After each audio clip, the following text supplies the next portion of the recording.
The military education is different than academic education. We're taught to make mistakes. So every day I'd fly and we had to kill the engine on our aircraft and crash. It's called auto rotation. I used to fly R-22s and it's the scariest thing you've ever done. But every aircraft we do, I was cross-trained in all the aircraft. We always practice crashing. Because one day, as you know, you will crash. And you did crash. And I did crash 3 times. But if I didn't practice that, I'd be dead. So what happens to the average person in a financial crash, they don't know what to do. And right now, as you know, for the middle class of the world, we're in a crash. The purchasing power of the yen, the euro, the rupiah, all going down. And people are working harder and harder and harder. And the central banks of the world are printing more money. Interest rates, Trump just told the Fed, don't you raise those interest rates. Well, that screws all the savers. Right. I was on CNN calling the crash of 2008. I said, Lehman's going down. You can check it out. I said to Wolf Blitzer, Lehman's going down. And he goes, oh!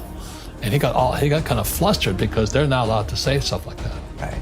And we had Gene Chatsky, who represents Wall Street, the mutual funds and 401k guys. She goes, so they don't want what we know out there. So that's why fake is fake money, fake teachers, fake assets. How can you explain that to people? And then what do they need to know about fake assets to protect themselves, especially from this upcoming crash or crisis that's going to happen? Can I give you a very simple? Please. Okay, this here is a balloon. So in 1971, Nixon took the dollar off the gold standard. So what did that mean? That meant the US government, the US Treasury, could now print money. So the US Treasury would sell a bond to the Fed. Over here would be the Bank of England, Bank of Japan, ECB, and all this. The financial industry is 2 things, debt and taxes. Debt and taxes, and that's where fake starts. 1971, Nixon took the dollar off the gold standard, and the US dollar became debt. And we still tell kids to go to school, get a job, work hard, save money, and get out of debt, and invest in a well-diversified portfolio of stocks, bonds, mutual funds, and ETFs. That's not it.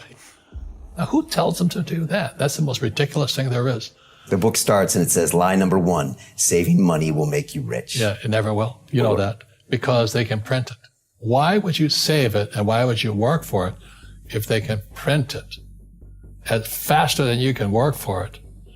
And number 2 is they keep dropping the interest rates on it. And today in the world, America especially, is this gap between the rich and everybody else. And I know the game of the rich. My rich dad taught me, you know it because you're the banker. The game the bankers and the rich play is different than what they teach you in school. If you read Rich Dad, Poor Dad, Rich Dad's lesson number 1, the rich don't work for money. Don't you touch that stuff. The people that are being screwed today are the poor middle class because they work for money. The banker friends, they're not working for money. They have money working for them. Yeah. Right. Very big difference in mentality here. So we have, in America today, we have, even Ray Dalio of Bridgewater, one of the biggest hedge fund guys in America. He's saying this gap between the rich and everybody else is too wide. Well, you could have seen that back in 1972.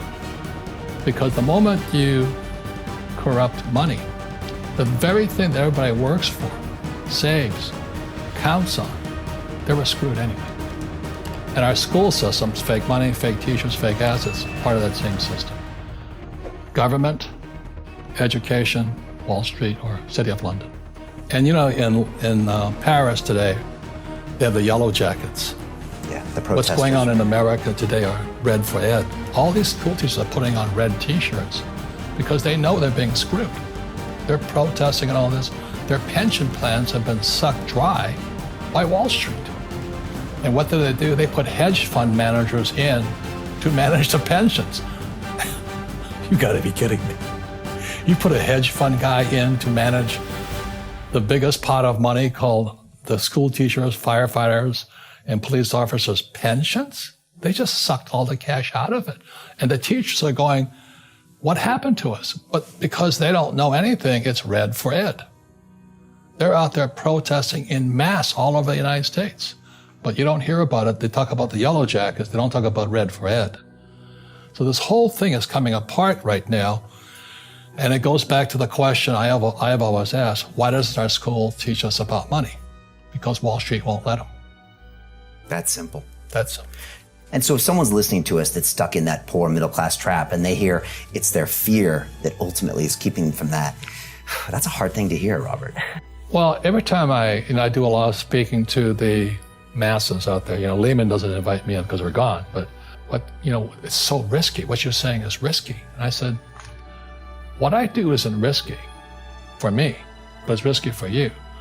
And when somebody says, what is risk? You have to look in the mirror. Do you know what I mean? For me to fly in Vietnam, that was high risk. But the higher the risk, the more you have to study. You know that, I know that. So if you're not going to study, you're not going to practice and all that, then you should do what Wall Street tells you to do. Buy, 401ks, mutual funds, ETFs and all that. But that's where they're fake assets, because they only make Wall Street or the City of London rich. Just watch where the cash is flowing. Follow the money. Yeah. It's not making the poor middle class rich. All Wall Street in America has done is rip off the pensions, because pensions are the biggest pool of money in America.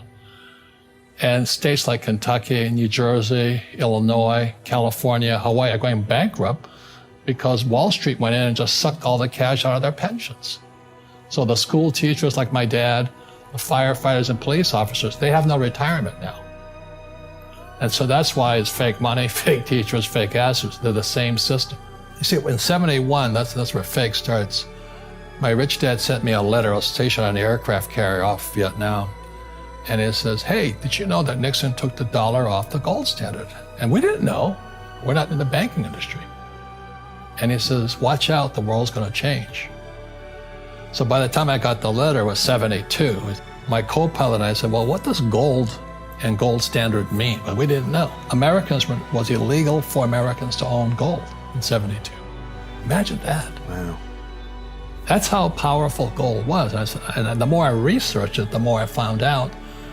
So my co-pilot and I, where the book starts, fake starts, we fly behind enemy lines to go look for gold. We went to look for gold, and we're standing in front of this little Vietnamese woman who's the broker for the gold company, and she's selling this little cubes, nuggets of gold. And then, gold was 35 an ounce. It was now pushing 50 an ounce. So I figured, well, she's behind enemy lines, we're behind enemy lines, I can negotiate a deal. And she's a little tiny woman, little red teeth, because they chew beetle nuts all day long. And I go, I'll give you $40. And she goes, so what's she laughing about? We're behind enemy lines, I got US dollars. She goes, and then I realized she knew more about money than I did.